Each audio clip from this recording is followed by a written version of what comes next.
I mean, when I first started getting interested in Christianity, I was 35. The first thing I did was my Mormon family. I have 6 brothers and sisters, all raised Mormon.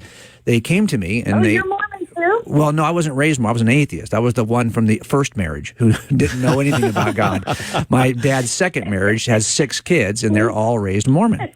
So when I got interested in God, they brought over a Book of Mormon. I was very interested in the Book of Mormon. I didn't know anything about God. So I read through the Book of Mormon. I read through the Doctrines and Covenants. I read through the Pearl of Great Price before I ever read the Old Testament.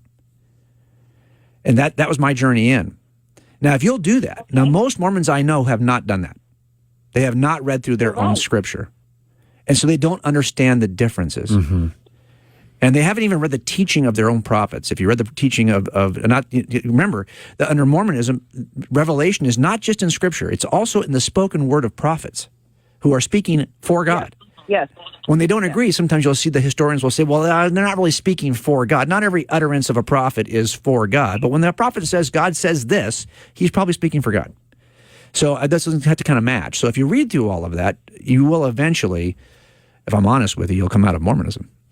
Because you'll see that, for example, once you get to the Book of Abraham, remember that he translated the Book of Abraham from Egyptian manuscripts, which we have today. We discovered them. They were lost for many years, found in 1962 in New York. So now we actually have the original Egyptian manuscripts that Joseph translated the Book of Abraham from.